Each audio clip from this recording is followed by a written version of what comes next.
Seri 10 Bukek Xiansu. Jodoh Raja Wali. Cerita, Ho Ping Hu. Audiobook, novel silat. Bab 49. Perempuan sombong. Kim Cuiyan menjerit dan pedangnya menyambar. Cheng Cheng cepat mengelak dan balas menyerang dengan tamparan tangannya yang mengandung tenaga sakti yang luar biasa itu. Willy menonton dari balik pintu tembusan itu dengan mata terbelalak dan bingung. Tadi dia sudah mengambil keputusan untuk membela dan membantu enci tirinya berhadapan dengan musuh, akan tetapi setelah melihat bahwa musuh encinya itu bukan lain adalah gurunya sendiri, dia menjadi bingung dan tidak tahu harus berbuat apa. Maka dia hanya bengong dan melihat ke arah pertandingan yang berjalan amat seru itu dengan bingung, mengepal tinju dengan hati amat gelisah dan khawatir. Kim Cuiyan adalah murid terkasih dari nenek Kim Emoyunionio, Datuk Barat di luar tembok besar yang amat sakti. Maka tentu saja ilmu kepandaiannya sudah mencapai tingkat tinggi. Apalagi dia kini memegang sebatang pedang dan mainkan ilmu pedang Swat Lian Kiamsut, ilmu pedang teratai salju, yang berhawa dingin, maka dia merupakan seorang lawan yang lihai dan berbahaya. Akan tetapi, kini dia berhadapan dengan Cheng Cheng, istri dari si naga sakti gurun pasir. Nyonya muda ini semenjak minum sari darah anak naga, baca kisah sepasang Raja Wali, telah memiliki tenaga sinkang yang luar biasa dahsyatnya, ditambah lagi memperoleh bimbingan suaminya dalam ilmu silat tinggi, maka dia merupakan seorang tokoh wanita yang jarang dapat ditemukan tandingannya di waktu itu. Pertandingan itu berjalan cepat dan juga seru, karena Kim Cuiyan yang maklum akan kehebatan lawan itu berkelahi mati-matian. Namun, akhirnya dia harus mengakui keunggulan lawannya ketika dengan tenaganya yang dahsyat, Cheng Cheng berhasil memukul pergelangan tangan kanannya sehingga pedangnya terlepas dan terampas oleh lawan. Di lain saat, Cheng Cheng sudah menodongkan ujung pedang rampasan itu ke leher lawan sampai menempel di kulit tenggorokan Cuiyan yang tak berani bergerak lagi karena bergerak berarti lehernya tertembus ujung pedangnya sendiri. Cuiyan hanya melangkah mundur, namun ujung pedang itu tidak pernah meninggalkan kulit tenggorokannya sedikit pun, terus menempel ketika Cheng Cheng melangkah maju pula mengikutinya sampai akhirnya Cuiyan tak mampu mundur lagi karena punggungnya telah menumbuk bekas perapian di ruangan kuil tua itu. "Bunuhlah, siapa takut mati," teriak Cuiyan sambil memandang dengan mata terbelalak. "Perempuan keji, memang aku akan membunuhmu." "Tunggu. Jangan bunuh dia, Subo." Willy menjerit dan meloncat keluar dari tempat persembunyiannya. Cheng Cheng menahan pedangnya dan memandang kepada muridnya itu dengan kaget dan heran. Tanpa menurunkan pedangnya yang menodong leher Cuiyan, dia membentak. "Apa maksudmu, Willy? Mengapa engkau mencegah aku membunuh penculik putraku ini?" "Subo, jangan bunuh dia. Dia adalah enciku sendiri." Cheng Cheng merasa terkejut bukan main mendengar ini sehingga otomatis pedang itu diturunkannya dari leher Cuiyan yang juga merasa heran mendengar itu dan memandang kepada Willy dengan mata penuh keheranan. "Encimu? Jadi dia ini juga putri Hektialomo dari Pulau Neraka?" tanya Cheng Cheng dengan alis berkerut. "Bukan, Subo. Akan tetapi dia adalah putri mendiang Panglima Kimbo Usin." "Dan engkau putri Hektialomo, bagaimana kau bisa bilang dia encimu?" "Tidak, Tecu hanya anak angkat saja dari Hektialomo. Sebetulnya Tecu adalah putri Kimbo Usin juga, dari seorang selir yang dilarikan oleh Hektialomo. Tecu Kim Willy adalah adik tirinya seayah dengan Enci Cuiyan. Oleh karena itu, harap Subo memandang muka Tecu dan suka mengampuni Enci Cuiyan." Keterangan ini membuat Cheng Cheng melangkah mundur 3 langkah dan dia demikian tercengang sehingga tangan kirinya naik dan mengusap pipinya sendiri. Kenyataan ini merupakan pukulan baginya. "Ah, kau. Jadi engkau ini anak pemberontak? Sungguh celaka sekali. Jadi selama ini aku mengambil anak pemberontak keji dan hina sebagai murid?" Saking menyesalnya, Cheng Cheng lalu menggunakan kedua tangan menekuk pedang di tangannya itu. Krek! Pedang Cuiyan itu patah menjadi 2 dan Cheng Cheng melemparkannya ke atas tanah. Matanya menatap wajah muridnya dengan penuh kemarahan, kekecewaan dan penyesalan. Kemudian dia mengeluh dan sekali berkelebat, dia sudah meloncat keluar dari kuil itu. "Ah!" Willy memejamkan kedua matanya dan seluruh tubuhnya terasa lemas. Dia merasa lega bahwa nyawa enci tirinya terlepas dari ancaman maut, akan tetapi juga berduka sekali karena maklum bahwa gurunya itu merasa kecewa dan menyesal dan dia merasa bahwa semenjak saat tadi, tali perhubungan antara dia dan gurunya telah diputuskan oleh gurunya, seperti gurunya mematahkan pedang tadi. Tiba-tiba terdengar suara yang membuat Willy cepat membuka mata, membalikkan tubuh dan memandang ke arah jendela. Di luar jendela itu telah berdiri Qian Li, wajahnya pucat, matanya terbelalak dan kerut-merut duka terbayang di wajah itu. Ya Tuhan! Jadi engkau ini anak Kim Bo Usin pemberontak hina itu? Setelah berkata demikian, Qian Li berkelebat pergi. Li Koko. Willy menjerit dan meloncat ke dekat jendela, akan tetapi ketika dia memandang, bayangan Qian Li telah lenyap dari situ dan dia tahu bahwa dia tidak mungkin dapat mengejar pemuda itu yang dapat lari jauh lebih cepat daripada dia, bahkan lebih cepat dari gurunya tadi. Maka tak tertahankan lagi Willy menangis terisak-isak sambil bersandar di ambang jendela yang retak-retak. Memang tadinya dia sudah merasa berduka sekali oleh sikap gurunya yang tercinta, yang kelihatan kecewa dan meninggalkannya dengan marah dan menyesal. Sikap gurunya sudah membuat dia hampir menangis, maka sikap Qian Li yang mengeluarkan kata-kata yang sama dengan ucapan gurunya menjebol bendungan hatinya yang seperti disayat rasanya. Sebuah tangan yang halus menyentuh pundaknya. Willy menoleh dan melihat Cuian berdiri di dekatnya. Mereka saling pandang dan Willy melihat betapa kedua mata gadis itu penuh air mata, betapa mata itu memandangnya penuh perasaan iba. Tiba-tiba, seperti ada sesuatu yang menarik mereka, keduanya saling rangkul dan menangislah dua orang darah itu terseduh-seduh. Kakak beradik yang saling jumpa dalam keadaan yang menyedihkan. Setelah tangis mereka mereda, biarpun Willy masih sesenggukan, akan tetapi Cuian telah dapat menguasai hatinya. Sambil merangkul adiknya, dia berkata, "Aku sudah menduga-duga dengan penuh keheranan mengapa engkau serupa sekali dengan ibu ketiga, yaitu selir ayah yang cantik. Aku berusia kurang lebih 6 tahun ketika ibumu itu lenyap. Kiranya engkaulah putrinya yang ketika itu baru berusia 3 bulan. Mengapa engkau tidak bilang kepadaku bahwa engkau adikku ketika kita berada di benteng?" Willy menghapus air matanya dan keduanya lalu duduk di atas lantai ruangan itu. Aku tidak ingin diketahui oleh mereka bahwa aku adalah putri pemberontak, maka aku diam saja walaupun aku sudah mendengar bahwa engkau adalah kakak tiriku, Enci Cuian. Gadis baju hijau itu menarik napas panjang. Aku mengerti. Mereka itu semua membenci ayah kita. Sungguh menggemaskan sekali. Apa hubungannya ayah kita dengan kita? Mengapa kita diikutkan memikul kesalahan yang diperbuat oleh ayah kita? Kemudian Cuian merangkul lagi leher adiknya. Engkau telah berkorban untuk keselamatanku, adikku. Engkau telah menyelamatkan nyawaku, akan tetapi untuk itu engkau kehilangan guru. Dan pemuda itu. Diingatkan begini Willy menangis lagi. Dia merebahkan diri di atas dada encinya dan kembali keduanya bertangisan. Memang demikianlah satu di antara kebiasaan umum yang sudah membudaya dalam kehidupan kita. Manusia dinilai bukan dari keadaan manusia itu sendiri pada saat itu, melainkan dinilai dari segala yang melekat pada dirinya. Ada penilaian terhadap manusia didasarkan atas kebangsaannya, sukunya, masyarakatnya, agamanya, orang tuanya, keluarganya, pendidikannya, kedudukannya, hartanya dan sebagainya lagi. Sungguh merupakan suatu kebiasaan yang amat buruk dan palsu. Sudah menjadi kebiasaan dalam peradaban kita ini untuk menilai dan menentukan keadaan seseorang dan apa yang nampak oleh kita. Padahal, tidak ada orang yang dapat menilai orang lain, kecuali dirinya sendiri. Kalau kita membenci bangsanya atau sukunya, setiap orang yang menjadi anggota bangsa atau suku itu pun kita benci. Kalau kita membenci ayahnya, setiap keluarga dari si ayah itu pun kita benci. Pandangan seperti ini tentu saja amat sesat.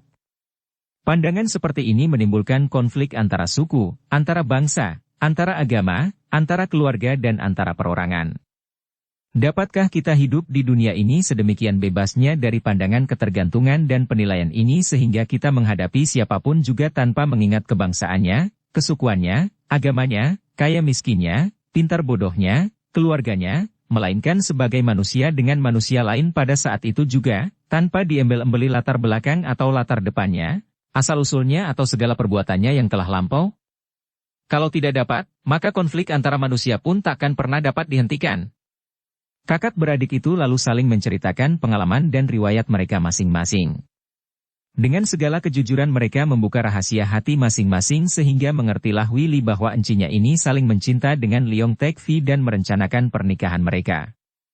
Sebaliknya, Kim Chuyan mendengar bahwa adik tirinya ini sesungguhnya saling mencinta dengan Sumakian Li, pemuda yang tadi meninggalkan adiknya karena kecewa mendengar bahwa adiknya itu putri pemberontak. Sudahlah, jangan engkau terlalu berduka, adikku. Setelah kita saling jumpa, aku tidak akan membiarkan engkau terhina oleh siapapun juga. Biar kita dianggap anak-anak pemberontak yang hina, kita pun tidak butuh dengan mereka. Marilah engkau ikut bersamaku, hidup di samping encimu ini yang akan menghibur dan melindungimu, Huili. Akan tetapi Huili bangkit berdiri dan sambil menghapus air mata yang masih terus mengalir di atas kedua pipinya, dia berkata keras. Tidak. Aku harus mencarinya, aku harus menyusulnya. Aku tidak dapat hidup tanpa dia, Enci. Dan Huili lalu berlari meninggalkan Cuiyan yang bangkit dan berdiri termangu-mangu memandang dari jendela ke arah adiknya yang berlari cepat sambil menangis. Setelah bayangan Huili lenyap, gadis baju hijau ini menghela napas panjang dan menggeleng kepala. Kasihan Huili. Ah, semua ini gara-gara Hektialomo dan pangeran dari Nepal yang konyol itu. Kalau bertemu dengan mereka, akan kuajar mereka. Dan aku pun harus mengajak Suheng untuk mencari pemuda itu dan menjodohkan Huili dengan dia. Dengan pikiran penuh rasa iba kepada adiknya, Cuiyan lalu meninggalkan kuil untuk pergi menemui suhengnya, yaitu Leong Tekfi. Dia bersama suhengnya itu setelah meninggalkan benteng yang terbakar, lalu untuk sementara tinggal di rumah dusun yang dibeli suhengnya. Mereka menanti datangnya Kim Mounionio, guru mereka yang akan mengunjungi mereka dan akan mempersiapkan hari pernikahan mereka. Dia sedang keluar dari rumah ketika di tengah jalan dia bertemu dengan Cheng Cheng yang segera menyerangnya. Karena merasa kewalahan menghadapi nyonya muda yang amat lihai itu, Cuiyan melarikan diri dan terus dikejar oleh musuhnya. Cuiyan dapat melarikan diri ke dalam hutan dan malam itu musuhnya terus mengejar dan mencari-carinya di dalam hutan sampai pada keesokan paginya Cuiyan bersembunyi ke dalam kuil itu dan akhirnya ditemukan juga oleh Cheng Cheng. Tentu Suheng sedang mencari-cari aku dengan bingung, pikirnya. Dia pergi sejak kemarin dan kepada suhengnya hanya berpamit untuk berbelanja ke kota. Maka dengan cepat dia berlari menuju ke dusun tempat tinggal suhengnya yang cukup jauh karena ketika melarikan diri dia mempergunakan ilmu lari cepat, dan terus dikejar oleh musuh sampai ke hutan itu. Kim Chuyan mengambil keputusan untuk mengajak suhengnya mencari Huili dan Qianli. Untuk keperluan itu, dia rela untuk mengundur hari pernikahannya dengan suhengnya yang juga menjadi kekasihnya itu. Kini urusan pribadi telah beres. Keluarganya yang terbasmi habis karena Jenderal Kao telah impas dendamnya karena jenderal itu sendiri pun telah tewas. Dan kini terbuka mata batinnya bahwa Jenderal Kao Liang adalah seorang gagah perkasa yang selain setia kepada negara juga rela berkorban apa saja demi keselamatan keluarganya. Jenderal itu gagah perkasa, para pendekar yang mendukungnya terdiri dari orang-orang yang berjiwa satria yang gagah perkasa pula.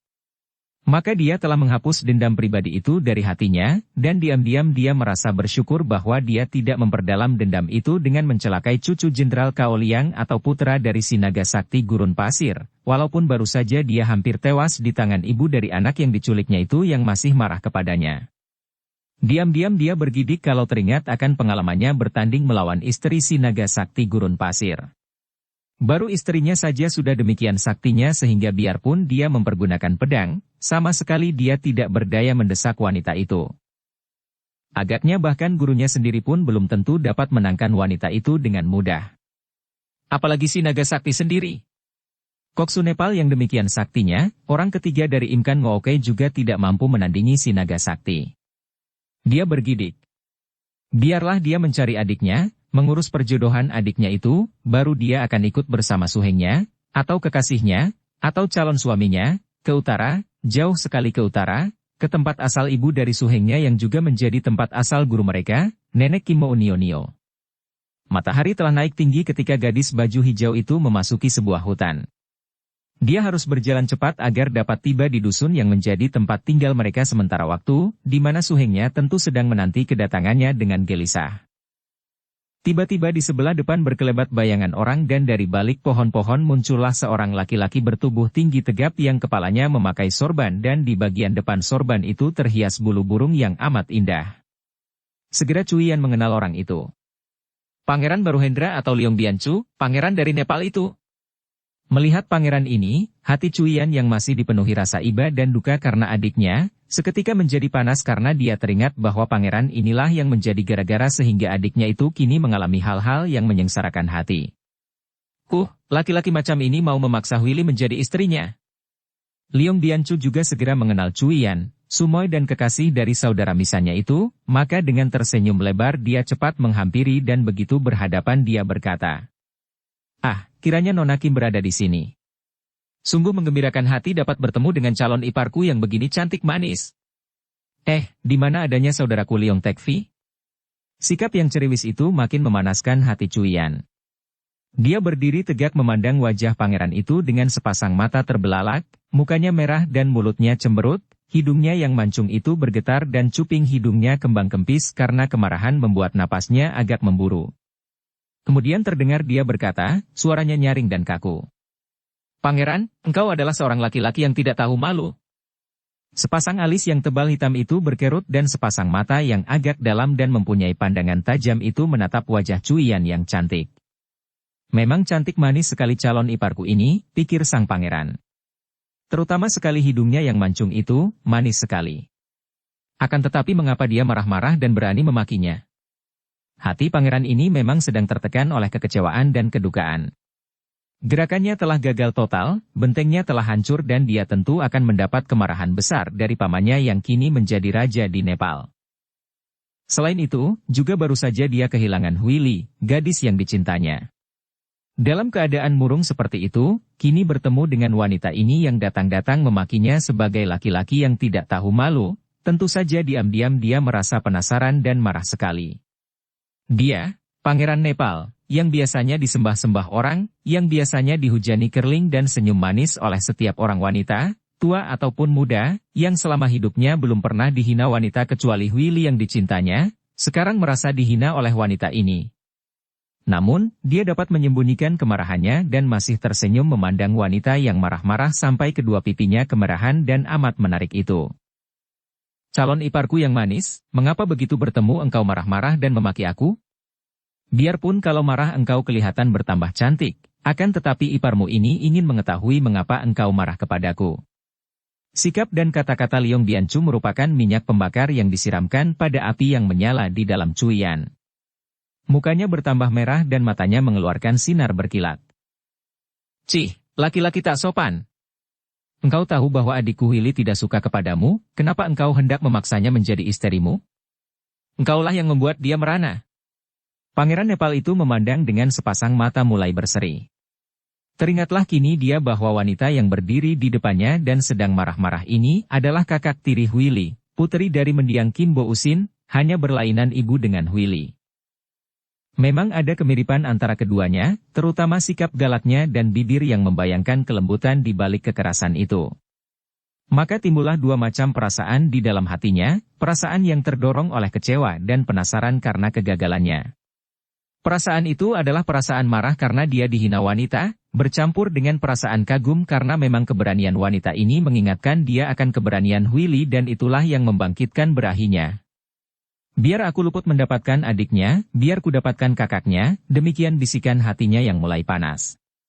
Kalau aku bisa mendapatkannya dan membawanya ke Nepal sebagai seorang di antara selir-selirku, sewaktu-waktu aku rindu kepada Willy, wanita ini bisa menjadi penggantinya dan kuanggap saja dia Willy.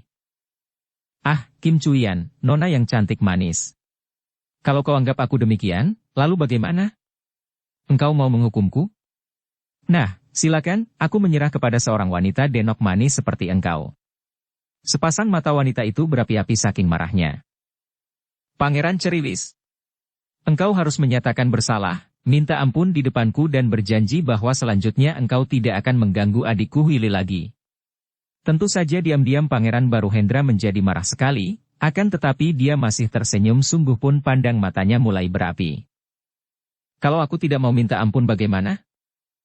Aku akan menghajarmu, bentak Cuiyan sambil mengepalkan kedua tinjunya dan berdiri tegak. Hahaha, bagus sekali. Kiranya engkau mengajak aku untuk bertanding mengadu kepandaian. Baik, akan tetapi pertandingan ini harus ada taruhannya. Kalau aku kalah, biarlah aku akan minta ampun kepadamu seperti yang kau minta, akan tetapi sebaliknya, kalau engkau kalah. Pangeran itu mengelus dagunya yang dicukur licin. Engkau cantik manis seperti adikmu, kalau engkau kalah, engkau harus menemani aku sehari semalam, menghibur hatiku yang sedang gundah gulana. Keparat! Cuiyan membentak dan darah ini sudah menerjang dengan kemarahan meluap-luap. Saking marahnya, begitu menyerang dia sudah mempergunakan ilmu pukulannya yang amat diandalkan, yaitu Suatlian Xinjiang. Pukulan ini adalah pukulan yang mengandalkan tenaga sinkang yang amat kuat dan berbahaya, tenaga imkang yang mengandung hawa dingin sekali. Ketika merasa betapa ada hawa dingin menyambar ke arah dadanya, pangeran itu berseru. Bagus sekali, dan cepat dia mengelak ke belakang, lalu siap menghadapi terjangan lawan. Cuiyan yang sudah marah terus mendesak dengan pukulan-pukulan Suat Im Xinjiang, akan tetapi kini pangeran itu pun mempergunakan ilmu pukulan sakti untuk menyambutnya, yaitu ilmu pukulan Im Yang Xinjiang yang juga sama kuatnya. Ilmu pukulan Suatlian Xinjiang yang dimiliki Cuiyan bukanlah ilmu pukulan sembarangan. Ilmu pukulan ini mengandung tenaga imkang tingkat tinggi yang diciptakan oleh gurunya, yaitu Kimo Unionio di daerah utara dekat kutub di mana setahun penuh segala sesuatu diselimuti es dari salju, hawanya dingin bukan main. Biarpun tingkat Cuiyan belum sehebat gurunya, namun pukulan-pukulannya sudah sedemikian kuatnya sehingga kalau lawannya kurang kuat, maka darah dan segala cairan dalam tubuh lawan dapat membeku terlanda hawa pukulannya, atau setidaknya, hawa dingin akan membuat lawan menggigil dan tidak mampu bertahan lagi. Namun, Liong Bianchu adalah murid tersayang dari Ban Hua Sengjin atau pendeta dari Nepal yang bernama Lakshapatma, yang selain menjadi seorang koksu dari Nepal juga merupakan orang ketiga dari Ngooke yang pada waktu itu termasuk datuk-datuk kaum sesat yang telah memiliki tingkat kepandaian tinggi sekali. Maka, dengan menggunakan ilmu Im Yang Xinjiang, pangeran itu dengan tepat sekali dapat menahan semua serangan Cuiyan biarpun setiap kali lengan mereka bertemu, dia merasa betapa hawa dingin menyusup ke dalam tulang lengannya. Sebaliknya, karena memang kalah kuat, Cuiyan selalu terdorong dan terhuyung ke belakang. Mulailah Cuiyan terdesak dan darah ini merasa menyesal mengapa pedangnya telah dipatahkan oleh Cheng Cheng sehingga dalam pertempuran melawan pangeran Nepal ini dia tidak dapat mengandalkan permainan pedangnya. Setelah bertanding 50 jurus lebih, kini Liong Bianchu mulai melancarkan serangan-serangan hebat yang membuat darah itu menjadi kewalahan.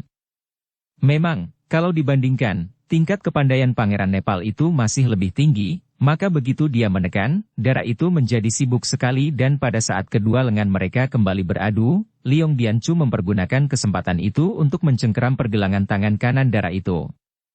Dia tertawa bergelak dan sebelum Cuiyan mampu melepaskan lengannya, dia sudah tertotok dan menjadi lemas. Kalau dia dihantam atau dibunuh, Cuiyan tentu akan menghadapinya dengan tabah. Akan tetapi kini pangeran itu merangkul dan memeluknya dan darah itu terbelalak dan merasa ngeri setengah mati ketika pangeran itu mendekatkan muka lalu menciumnya penuh nafsu. Cuiyan memejamkan mata dan berusaha meronta, namun dia telah tertotok sehingga tenaganya habis. Bahkan dia tidak mampu mengerahkan Suat Im Sinkang untuk membuat tubuhnya dingin. Terpaksa dia menyerah saja diciumi dan dibelai oleh pangeran itu yang tertawa-tawa. Engkau cantik, manis, engkau seperti Huili. Hahaha, Cuiyan yang cantik, engkau telah kalah, engkau harus membayar taruhan. Lalu dipondongnya tubuh darah itu. Lepaskan aku. Atau, kau bunuh saja aku. Cuiyan meratap, kini merasa takut bukan main. Baru sekarang ini dia merasa amat ketakutan, amat ngeri menghadapi apa yang akan menimpa dirinya. Lepaskan. Nanti dulu, sayang, kau harus membayar taruhan dulu. Membunuhmu? Sayang sekali, engkau terlalu cantik. Hahaha. Cuiyan tak mampu berdaya apa-apa lagi dan dia dilarikan oleh pangeran itu ke sebuah dusun di mana terdapat sebuah gedung yang dibangunnya semenjak dia bertualang di daerah ini. Ketika dia memondong tubuh Cuiyan memasuki rumah itu, Cuiyan melihat koksu Nepal berada di situ pula. Melihat muridnya memondong gadis yang dikenalnya sebagai nona yang pernah datang ke lembah atau ke dalam benteng, kakek botak itu hanya tersenyum saja, sama sekali tidak bertanya apalagi menegur. Dia hanya memandang ketika muridnya itu membawa tubuh yang dipondongnya memasuki kamarnya dan menutupkan kamar itu dengan kakinya. Pada zaman itu, baik di Tiongkok maupun di bagian dunia lain di Asia, terutama di Nepal, memang kaum wanita dipandang sebagai benda mainan atau sebagai sumber kesenangan bagi pria belaka. Wanita dianggap tidak berhak untuk menentukan nasibnya, tergantung sepenuhnya dari orang tua atau dari pria yang menguasainya. seperti benda-benda hiasan atau binatang-binatang peliharaan, dijadikan alat pemuas nafsu, dijadikan milik kebanggaan. Maka, bukan hal yang aneh melihat wanita dipaksa oleh pria yang memiliki kedudukan seperti Pangeran Nepal, seolah-olah setiap orang wanita yang berada di dalam kekuasaannya harus tunduk kepadanya, bahkan dipilih oleh seorang pangeran dianggap sebagai kehormatan besar bagi si wanita, tidak peduli wanita itu dipilih dengan paksa atau dengan sukarela. Oleh karena itulah, Ban Hua Senjin hanya tersenyum saja melihat muridnya memondong seorang wanita cantik, seolah-olah melihat suatu hal yang lucu. Apalagi karena memang Ban Hua Senjin adalah seorang yang amat keji hatinya. Sam Oke dari Ngoke yang terkenal sebagai 5 datuk yang paling kejam di seluruh dunia ini. Kim Chuyan hanya dapat merintih dan menangis dengan hati hancur lebur. Dia tidak mampu menolak, tidak mampu meronta, tidak mampu mengelak ketika Liong Bianchu memperkosanya disertai bujuk rayu yang tentu akan ditolaknya dan ditentangnya dengan taruhan nyawa kalau saja dia mampu bergerak. Akan tetapi, Pangeran Nepal itu cerdik, dia ditotok sehingga kaki tangannya menjadi lemas tak berdaya, hanya mampu bergerak lemah tanpa mampu mengerahkan tenaga sinkangnya. Dia hanya mampu membuang muka dan air matanya bercucuran ketika dia dipermainkan oleh pangeran itu yang agaknya tidak ada puas-puasnya menuruti nafsu kejinya. Sudah bulat tekad di dalam hati Chuyan untuk membunuh diri begitu dia memperoleh kesempatan. Untuk melaksanakan kebenciannya dan membunuh pangeran itu, tentu saja dia tidak mampu, apalagi mengingat bahwa di tempat itu terdapat koksu yang sakti pula. Maka, jalan satu-satunya hanyalah membunuh diri untuk mencuci dirinya dari aib dan penghinaan. Akan tetapi, kalau hanya membunuh diri begitu saja akan sia-sia. Dia harus lebih dulu dapat bertemu dengan suhengnya, dengan kekasihnya, calon suaminya, untuk menceritakan semua malapetaka yang menimpa dirinya ini. Akan tetapi, Liong Bianchu yang sudah berpengalaman dalam hal memperkosa wanita, dapat melihat dan menduga bahwa Chuyan tentu akan membunuh diri kalau diberi kesempatan, oleh karena itu dia selalu menjaga dan menotok jalan darah wanita itu. Baru setelah ada tanda-tanda bahwa Chuyan membalas belayannya dan seolah-olah menjawab pernyataan cintanya, dia mulai memberi kelonggaran karena dia mengira bahwa dia telah berhasil menundukkan wanita ini, seperti menundukkan seekor kuda betina liar yang mulai menjadi jinak, seperti yang sudah seringkali dia alami. Di antara para selirnya, banyak yang tadinya juga melawan dan tidak rela menyerahkan diri, akan tetapi kemudian malah menjadi selir yang amat mendambakan cintanya, bahkan saling berebutan untuk melayaninya. Dan dia mengira bahwa Chuyan juga termasuk wanita seperti itu. Kini Chuyan mulai suka tersenyum kepadanya. Karena merasa bahwa setelah sepekan lamanya dia memaksa Chuyan melayaninya dan jarang meninggalkan wanita ini, dia mulai memberi kelonggaran. Akan tetapi, pada malam kelima itu, malam pertama dia meninggalkan Chuyan sebentar untuk berbincang-bincang dengan Koksu, ketika dia kembali ke kamarnya, burung itu telah terbang menghilang. Dia cepat mengejar dan mencari, namun sia-sia belaka. Chuyan telah lenyap. Kemanakah perginya Chuyan? Wanita yang ditimpa malapetaka hebat ini melarikan diri dengan secepatnya meninggalkan dusun tempat tinggal Liong Bianchu, sambil menangis dia terus lari sekuatnya semalam suntuk itu, menuju ke dusun tempat tinggal suhengnya. Hampir putus napasnya ketika pada keesokan harinya dia tiba di depan rumah suhengnya, karena semalam suntuk dia terus berlari cepat, sedikit pun tidak pernah mengurangi kecepatannya dan mengerahkan segenap tenaganya.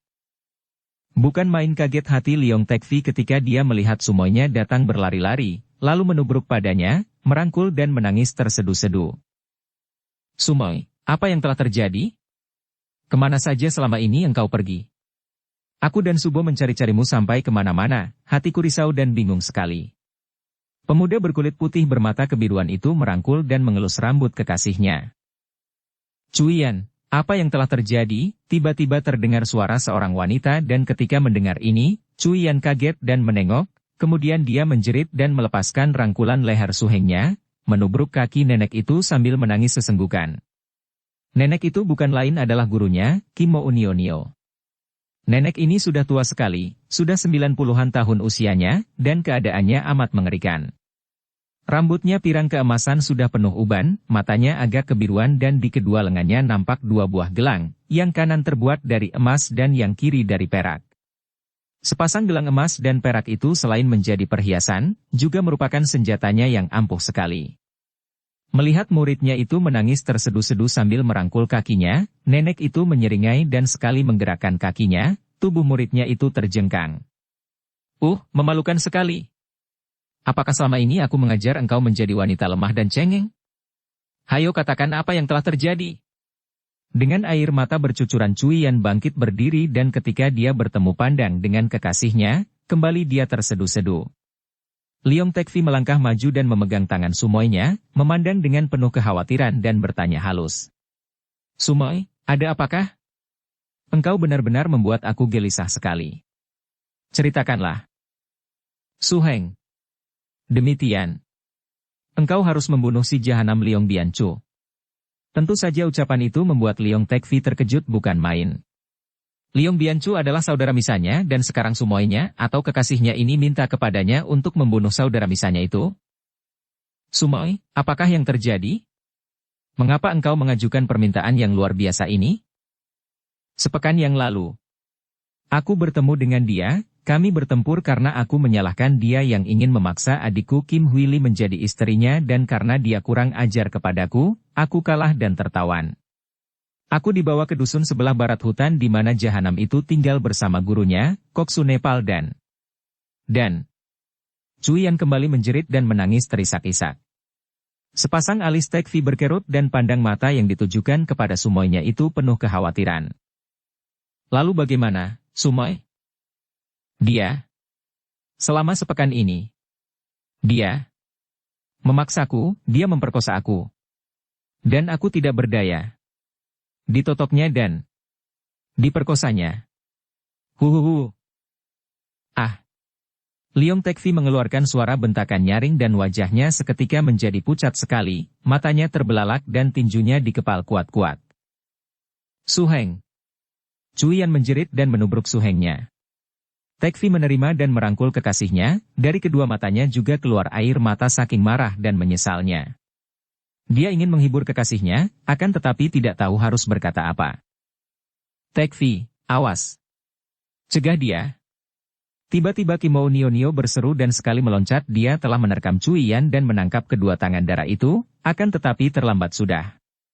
Leong Tekfi memandang dengan mata terbelalak, melihat dada kekasihnya yang merah semua karena darahnya mengucur keluar dari ulu hati yang tertusuk hiasan rambut atau tusuk konde yang terbuat dari perak dan panjangnya lebih dari sejengkal.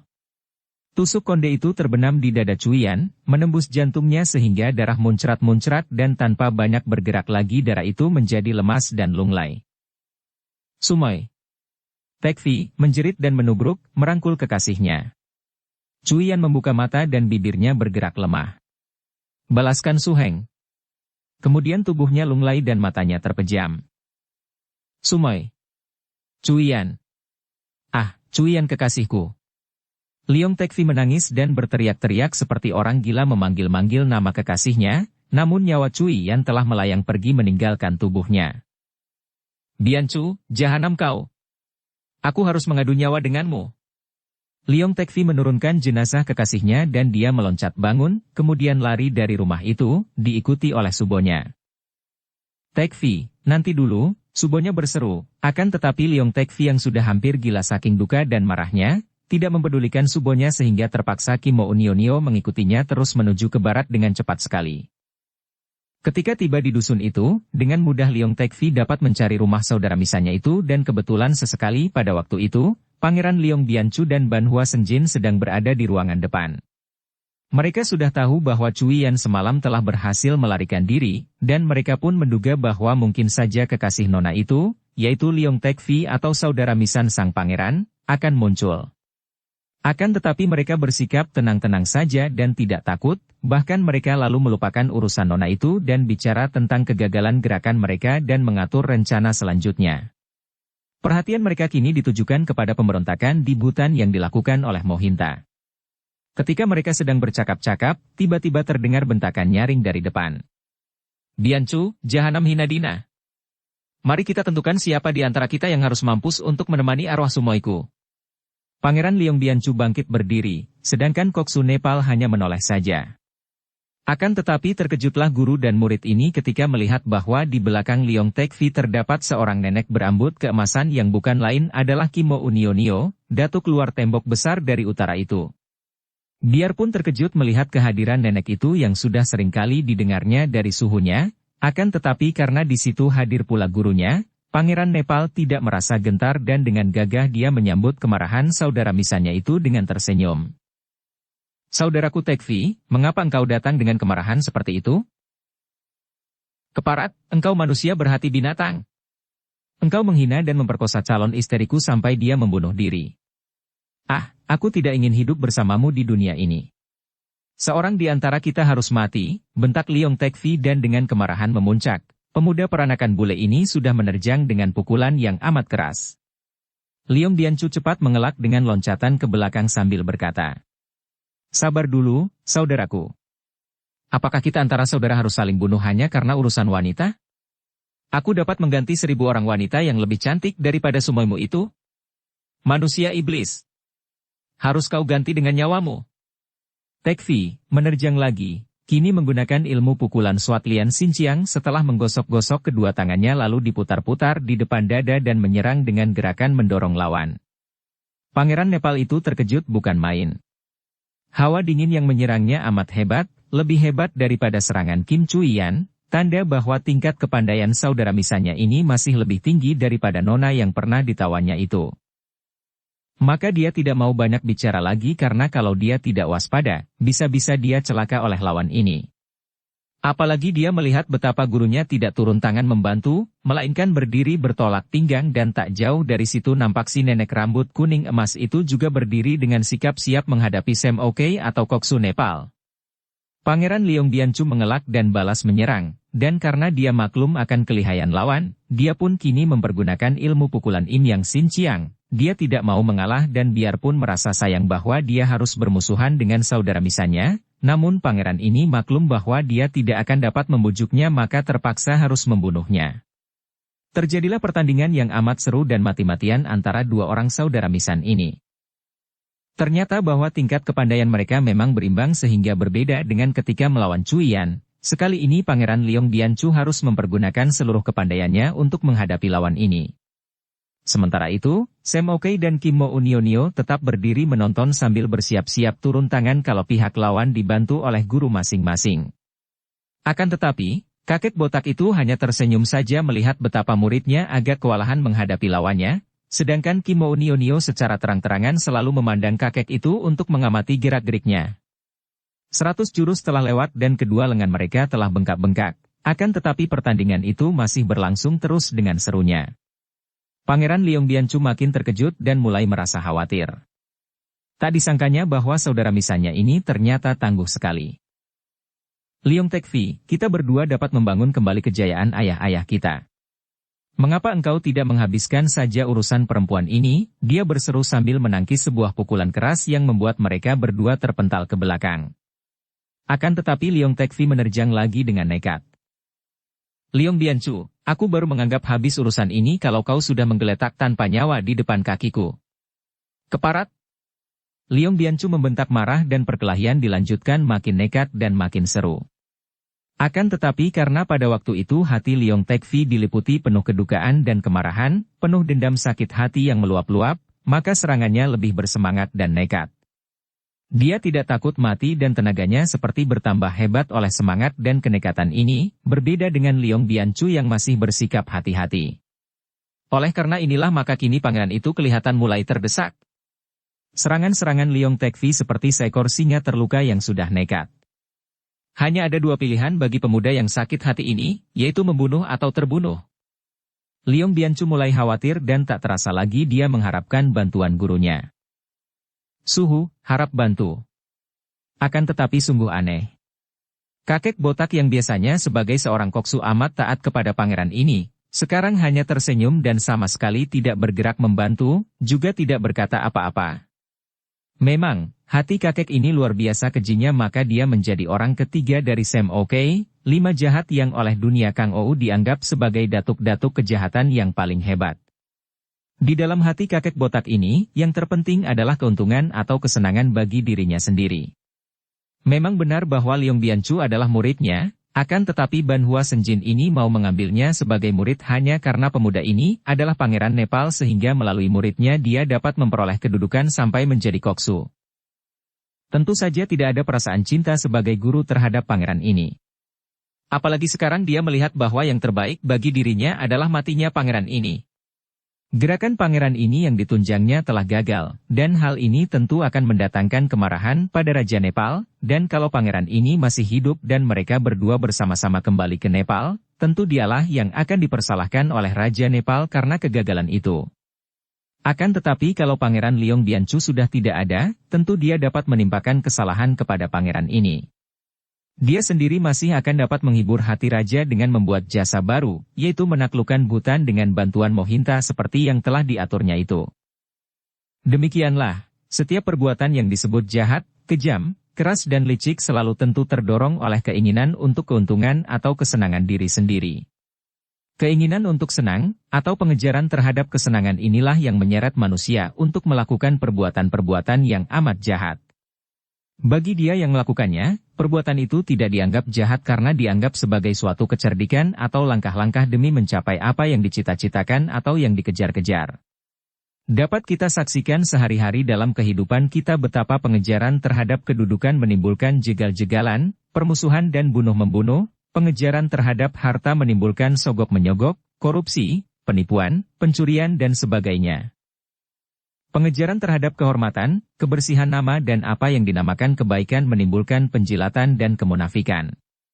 Perbuatan apapun, betapa mulia pun, akan kehilangan kemurniannya apabila didorong oleh suatu pamrih, karena perbuatan itu menjadi tidak wajar, menjadi palsu, dan hanya merupakan alat untuk mencapai apa yang dipamrihkan itu.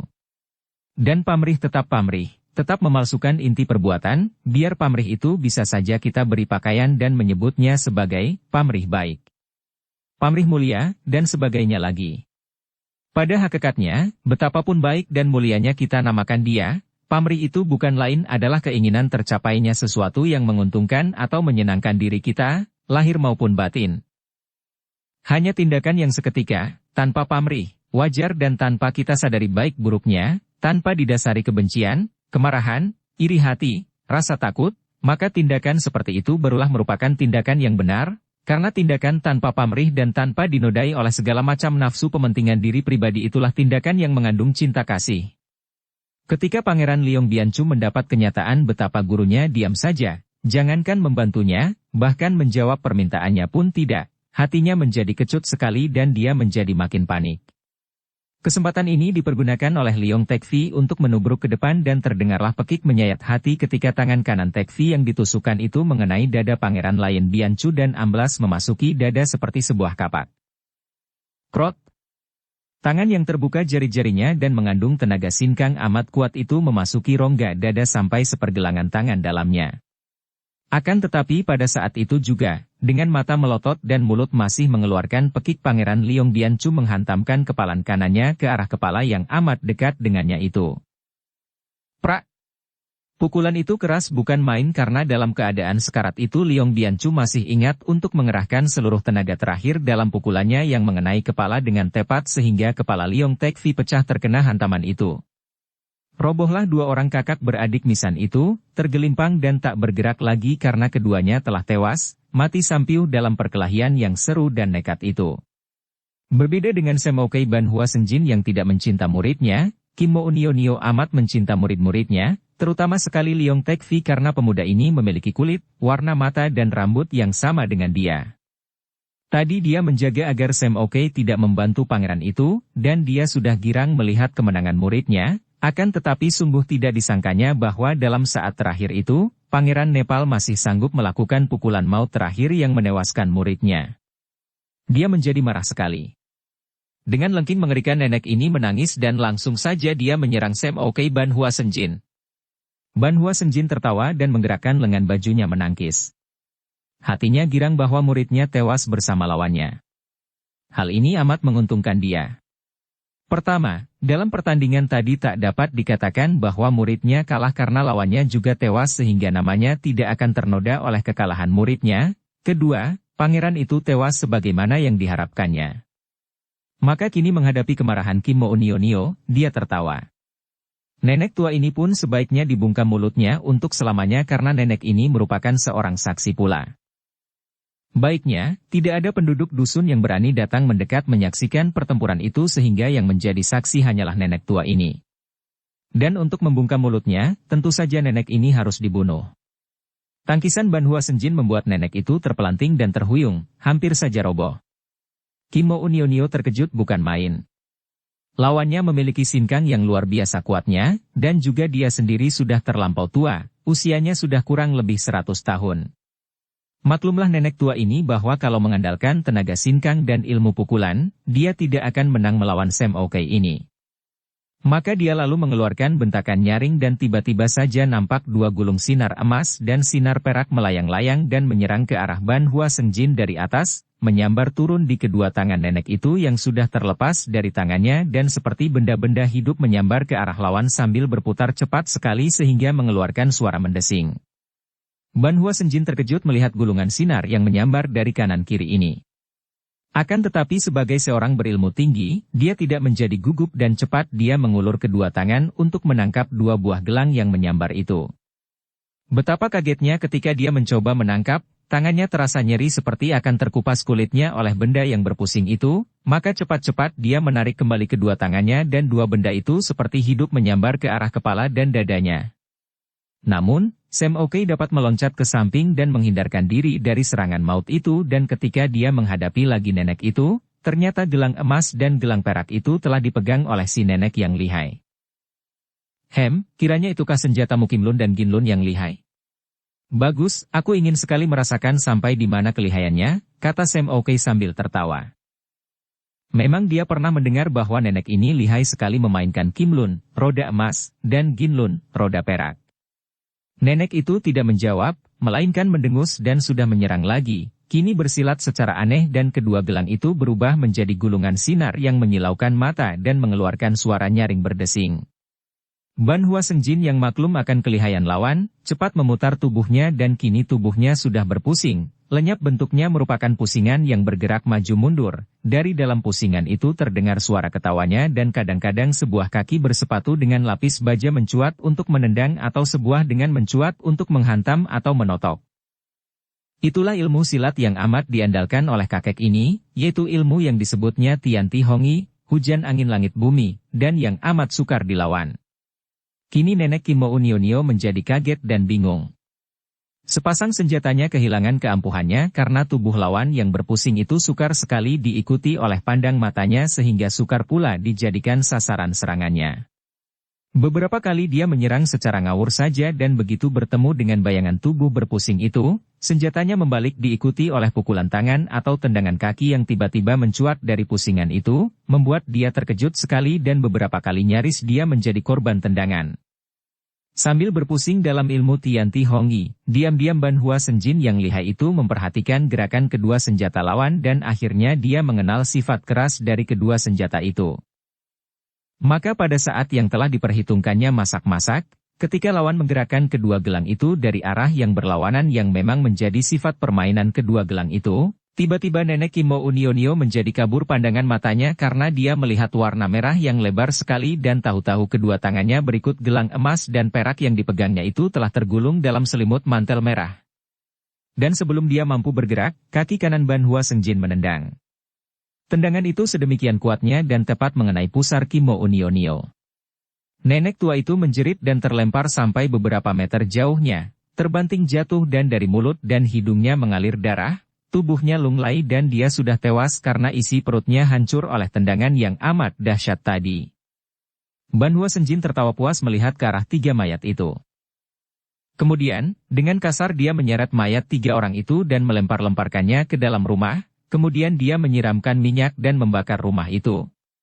Setelah rumah itu berkobar besar dan para penduduk dusun mulai geger, diam-diam Banhua Senjin menyelinap pergi dari situ tanpa dilihat seorang pun di antara penduduk dusun. Kini dengan hati lapang Sam Okai Banhua Senjin melakukan perjalanan pulang ke Nepal.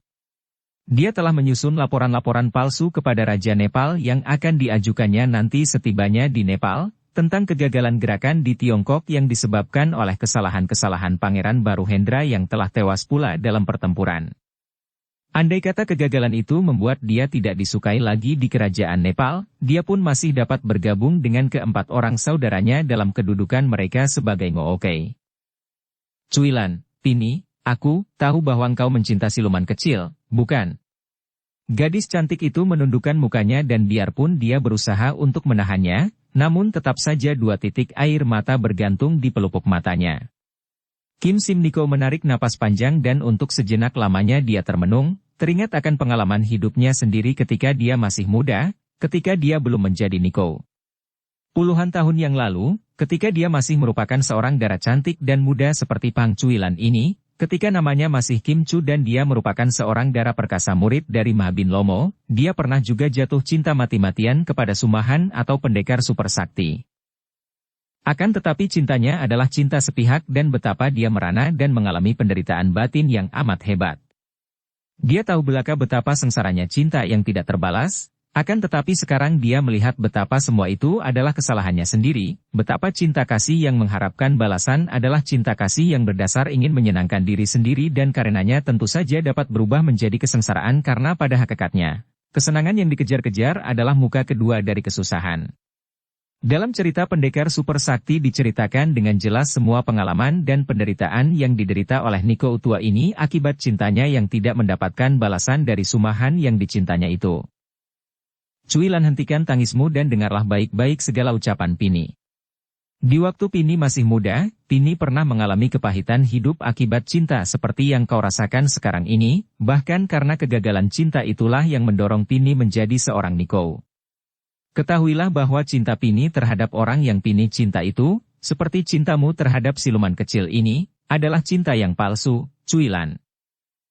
Dara itu mengangkat wajahnya yang cantik. Sepasang matanya yang indah terbelalak karena penasaran dan 2 titik air mata itu kini meloncat turun ke atas kedua pipinya. Subo. Bagaimana Subo dapat mengatakan demikian? Tecu, murid. Mencintanya dengan sepenuh jiwa raga Tecu, dia berhenti sebentar, menunduk lalu mengangkat lagi mukanya memandang wajah Niko tua itu. Subo, bagaimanakah Subo dapat mengatakan bahwa cinta Subo dan cinta Tecu itu adalah cinta palsu? Anak yang baik, kata pendeta wanita itu dengan sikap halus dan penuh iba hati. Kalau kita benar-benar mencinta seseorang, tentu kita mementingkan kebahagiaan orang itu, bukan? Kalau benar kita mencinta seseorang, tentu kita akan ikut merasa bahagia melihat orang yang kita cinta itu berbahagia hidupnya. Akan tetapi tidak demikian, kita tidak mementingkan keadaan orang itu, melainkan mementingkan keadaan diri kita sendiri sehingga kalau tidak terpenuhi hasrat hati kita, yaitu hidup bersama dengan orang yang kita cinta, kita merasa sengsara dan menderita. Apakah ini disebut cinta, ataukah hanya keinginan kita untuk senang sendiri dengan berdekatan dengan dia yang kita cinta, sehingga kita mempergunakan dia sebagai sarana untuk menyenangkan diri belaka? Subo. Dara itu terisak. Tecu memujanya, menghormatnya, mengaguminya dan Tecu mencintanya. Tecu ingin melihat dia berbahagia, akan tetapi juga ingin berdekatan selama hidup Tecu di sampingnya, salahkah ini? Niko itu tersenyum haru. Tidak ada yang menyalahkan atau membenarkan, Cuilan. Pini hanya minta agar engkau suka membuka mata melihat kenyataan. Cinta yang mengharapkan balasan pada hakikatnya adalah nafsu berahi. Tentu saja hal ini bukan berarti Pini menyalahkan, karena hal itu sudah wajar, timbul dari daya tarik antara pria dan wanita. Akan tetapi, cinta seperti itu sudah pasti menimbulkan duka pula di samping mendatangkan kesenangan, anakku. Kalau kita mencinta seseorang dan orang itu tidak membalas cinta kita, lalu bagaimana? Tecu akan tetap mencintanya. Dengan hati hancur dan menderita. Gadis itu mengangguk dan terisak. Tecu mencintanya dan Tecu tahu bahwa Tecu tidak cukup berharga untuk menjadi jodohnya, akan tetapi biarpun dia tidak membalas cinta Tecu, Tecu tetap mencintanya sampai akhir hidup Tecu. Kim Sim Niko merangkul Dara itu dan mendekapkan kepala Dara itu di dadanya. Betapa sama penderitaan Dara ini dengan apa yang dialaminya dahulu. Bahkan dia sendiri meragu apakah sampai detik ini juga dia dapat melupakan perasaan hatinya terhadap pendekar super sakti. Anakku yang baik, mengapa engkau tidak mau membuka mata melihat kenyataan dan menyadari bahwa engkau menyiksa diri sendiri secara sia-sia? Apakah manfaatnya kedukaan dan kepatahan hatimu itu untuk dirimu sendiri? Apa gunanya pula untuk orang yang kau cinta? Apa pula gunanya untuk orang lain?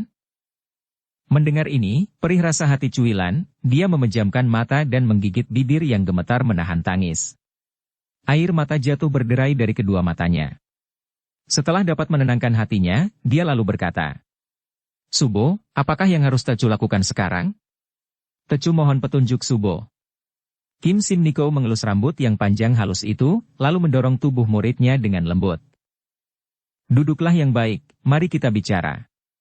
Setelah Pang Cuilan duduk dan menghapus air matanya, wajahnya agak pucat dengan rambut yang kusut namun tidak mengurangi kecantikannya, Niko tua itu lalu berkata, Cuilan, engkau telah menceritakan semua riwayat dan pengalamanmu. Menurut pandangan Pini, sebaiknya kalau engkau pergi menghadap ayah angkatmu, yaitu Gubernur Hok Tian Ki yang bijaksana itu.